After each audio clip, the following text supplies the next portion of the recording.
Welcome to the 23rd edition of Make Pro Wrestling Majestic again. I am still your Majestic champion because I didn't have to defend it. Tiger Height! And I am the former champion, Peanut Gallery. Yes, so, because there are no pay-per-views and we wanted to do at least something somewhat interesting, we were kind of debating what would be a perfect professional wrestling show. Right. Now, when we mean wrestling show, we physically mean the show. Raw, SmackDown, Dynamite, Rampage. Right. That's what we based on.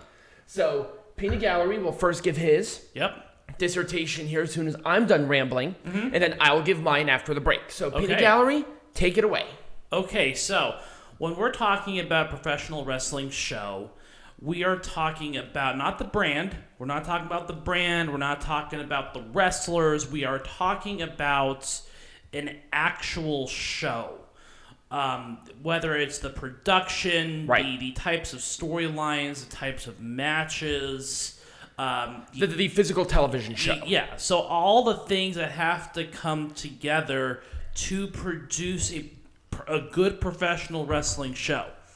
So I'm going to talk mainly about kind of how one prepares for that show to be done. Okay. What the writers have to go through, what the producers and the talents, what they go through in preparation for the, for the show to begin. So the first thing I want to touch on, because I'm the storyline guy, is I always want to talk about the storylines that are involved in this, and I think that WWE really misses the mark on a lot of it, but they really do get a lot of things right. Right. So when we're talking about storylines, you really have to be very intentional with how you structure the storylines for each show. And WWE, especially these past few weeks, have been especially on Raw, have been very adamant about doing big-time matches and kind of interrupting whatever storylines are happening.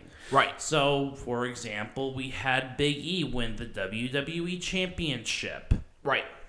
Last week, and then this coming week we have the Bloodline versus the New Day. Right, there's a lot of Bloodline stuff because Roman Reigns is their biggest draw right now. But we have to consider why they're doing this, and the big reason is Monday Night Football season, and NFL is always doing there's always a primetime Monday Night Football game during this time of year. And that's another big one that a lot of people don't think about, is that it's not just within wrestling. And I was going to make a point that it's now not only the NFL and Monday Night Football, but now it's also AEW that's kicking their ass every way, shape, and form. I mean, not in every way, but the point is that If you want to have a great match, that's one thing. Right. If you want to build a compelling brand and have the show be intentional about how it structures its storylines, you have to. That's a whole different level. Right. People will tune in and watch anyways. It's not like Vince saying, "Hey, here's a big match. Please come watch my show." You can put the best match in the world onto television, Right. and I emphasize this so much during our show. A match can be awesome, but if the story doesn't matter, nobody's going to care about it. Right. Nobody. There's no. I mean, I think that a New Day versus Bloodline match is awesome. We were actually just talking about that too, right. And I'm like, this would be so great if this was on a pay-per-view. Put this on Crown Jewel. I'll watch it for that. Right, but they're not going to. No, of course not. Instead, they're trying to build other storylines around. For example, Roman Reigns, Brock Lesnar, which has already been announced for Crown Jewel. Right. Now, this storyline started before the other one. I mean, there's like three different storylines. Reigns has like three storylines, and it's hard to keep track of it. Because now he's defending the title against Balor. Yep. Now he's with the Demon Balor, which is fine. Yep. But don't have him in three different rivalries at the same time. And see, that's where the audience gets confused, and that's why the audience doesn't want to tune in and watch it. Right. Wait, why is Roman Reigns fighting Brock? Well, I mean, Roman Reigns is doing this. Fine, great. But why is he defending the title in next week against Balor? That doesn't make sense to me. I mean, where does Balor fit into this? This automatically tells you who's going to win. Right. Like, why would you do this? Right. Yeah, exactly. And that's my other issue with this, too, is like, where does Finn Balor fit into this arc? Right. He has to have a place within this arc somewhere. The Demon Balor's going to lose against Reigns, and that will be it. Like, simple as fucking that. I mean, we've already written the storyline. It's so stupid and simple. You know, they should have saved. There was a way to do this. Be a non-title match. There was a way, but I think so too. But the point is that you cannot think about when you're writing an episodic television series, you have to begin with the end in mind. What goal are you trying to create? Don't make three different endings, because then people will know exactly how it's going to happen. You've killed the interest almost immediately. Right. It's like you have already let us know what's happening in season 5 when we haven't even finished seeing season 4. Right. Exactly. We haven't even finished season 1, and we know what's going to happen in season 5. Exactly. And the thing about wrestling is that no matter what, every decision cannot be backtracked. Right. And that's one thing unique about writing and booking professional wrestling, is that you need to, you're right, start with the ending in mind, but at the same time, every decision just cannot be undone by another episode. Exactly. You have to continue it, even if it's something stupid. Right. They've already booked Reigns into a corner. We know Reigns is going to beat Big E's team at Raw. We know he's going to beat Finn Balor at Extreme Rules, because this is proof of that. Right. I mean, they essentially You don't have to have a Roman Reigns match. They essentially have sealed the fate of Finn Balor's ending. We already know what's going to happen. So why would we watch it when we know what the result is going to be? Right. And in a way, this discussion almost highlights how important booking a good professional wrestling show is, because this happens. Right. But let's contrast Roman Reigns' situation with someone like Kenny Omega. Right. And the thing about the way that Kenny Omega was booked is that we don't know who is going to win. We don't have the series finale. Kenny Omega is going to be in a match against Bryan Danielson in a non-title match. Right. Because they have no plan for him to win the title yet. People wanted to see Omega Bryan Danielson. There we go. But it doesn't have to be for the title. Right. And even though he is the champion, there's no reason for it. Now, people can say, oh, this is a ploy for ratings too, but we have to consider the context in which this particular event is taking place. It's taking place at a stadium. It's going to be their largest audience ever, and they want to put on a good show. And it's also going to be in New York. Right. So they're going to put on a good show. Right.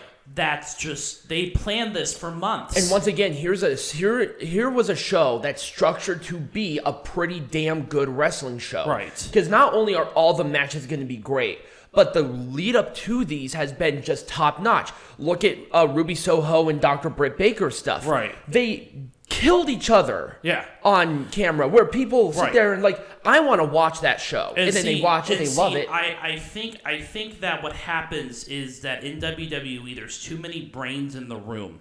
Mm-hmm. And, you can have the best matches on the show, but the problem with the WWE is that they're so short-sighted when it comes to building storylines. They're only thinking about the ratings for that week. And storylines are so important. That's how it's always been in the WWE. That's how it's always been in wrestling. If the storyline doesn't make sense, the audience is not going to be interested. Right. And here's another one that I think you really wanted to touch on, and I do too. Creative freedom for the people within this, because if the person does not feel authentic to the situation, you're not going to have a good show. And we've seen this happen many times. Let's talk about Jon Moxley. It's about the script and the writers. You don't have to have this. And see, the problem is that it just becomes overproduced at a certain point. You have to give where it needs to be given. Right. The camera work for the WWE, for example, even the camera work is like weird. Yeah, it feels way overproduced. Now I'm going to be discussing that when we get to my part. But the other thing too is that these wrestlers, they need to be given a little bit of freedom to develop their characters. To obviously give them guidelines, but don't have them remember a script and repeat it word for word. It doesn't make sense. It doesn't. Yeah. There's no life into it. Now, some people. Here's another example of it where actually the freedom is there with WWE. Roman Reigns has some creative freedom to his character. He feels like he feels authentic. At it, he looks like Roman Reigns. John Cena's John Cena, and I can almost guarantee you Brock Lesnar will be Brock Lesnar. Right. Because they're given creative freedom. Now, contrast that with a lot of other people that we know who don't have that creative freedom. Riddle's a pretty good example of that. Right. Well, you kind of get it, but at the same time, he's taking it so over the top. Right. It doesn't feel real. He feels like a stereotype. He does. Or someone like Alexa Bliss or Eva Marie or. Let's go to SmackDown. Talk about I don't know, maybe Sami Zayn and Kevin Owens. They just don't, Happy Corbin. Happy Corbin. All guys who are good, but then they give them this crap, and it's like they're given scripts to quite literally memorize. Right. And the script can change even on the day of the show. Right. Because that has always been known. The problem is they are not thinking about the end goal. They are just thinking about what is going to get me the ratings for this week. They want it now. And with professional wrestling, that's not how you're supposed to do it. Right. It's a long-term strategy. Even in the age of the internet and with all the social That's media. That's what people crave. That's what people want. We want to follow the journey instead of just getting the immediate conclusion. Right. Because who cares? Right, exactly.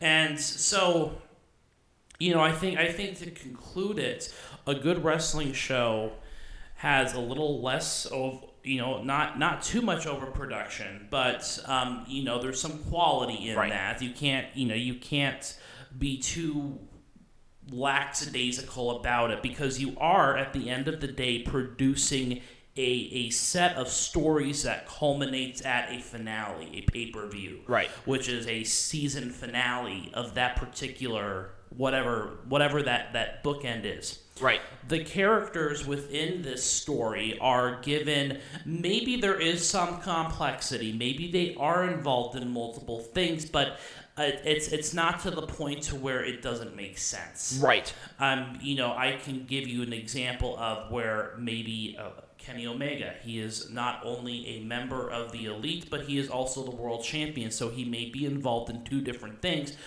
One of them as a member of a group and one of them as an individual. But there's always something that has to make sense between those two stories. Right. Kenny Omega with Don Callis. Don Callis only comes out with Omega pretty much at this point. Right. And so you have some depth to that character because of that. And he's not shoehorned in. Right. And that's the thing. It's organic. Right. People want organic, authentic wrestling along with good wrestling. Right. But guess what? If the storyline sucks and the pro wrestling match is great, nobody's going to care. But even if the wrestling sucked, people are going to be more invested in it because of the story. Right. Look at some boxing, for instance. Jake Paul and all of them. You know that boxing's not going to be good. Right. But the story that leads up to it sells tickets. That's what they want. Right. Who cares at that point? Stories sell. And right. It doesn't matter what industry you're in. Stories sell. And if the story is good, then the people are going to be invested. Right. With Roman Reigns, as just another example, I don't feel like the storyline that he has with Finn Balor suffers because there's two other focuses. There's two other focuses. There's always that one in the background. There's always Brock Lesnar, and there's a natural rivalry in there. However, you shoehorn in a Roman Reigns, or not Roman Reigns, Finn Balor. And it just doesn't make sense because there's no association between Finn Balor and Brock Lesnar. It's just another guy. Right. And if you've already made the announcement that this match is going to take place at the next pay-per-view before the season with Finn Balor ends, well, I'm just not interested in seeing it because I already know the outcome. I already know what's going to happen. Right. And, unless they really kind of swerve ball out of the way, it's gonna end exactly how I believe it's going to end. Right, it's gonna blow up in their face. Right. There are rivalries even within AEW that I don't particularly like because who cares? Right. The stuff with Brian Cage, we haven't seen him for fucking weeks, and it's Brian Cage. They just kind of stopped it. It's like, what the hell? Where's the conclusion to this? Oh, with who? Brian Cage is taken out from Team Taz. He just stopped. It just stopped. There was no conclusion. Well, because there wasn't a lot of interest in it. Yeah, but no, it doesn't matter. At the same time, look, booking great professional wrestling is when you still have to think of an ending in mind.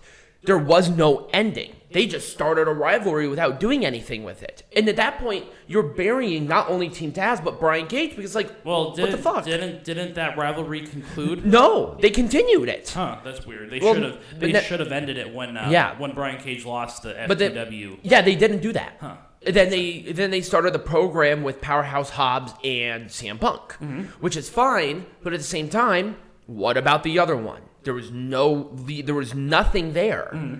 And the last match that they had together, it was a bullshit finish. Brian Cage still looks strong, but now we haven't seen him on TV in like 3 months. Unless he's hurt. That's the only reason I could think. But WWE is the worst component of this because, number one, they shouldn't be.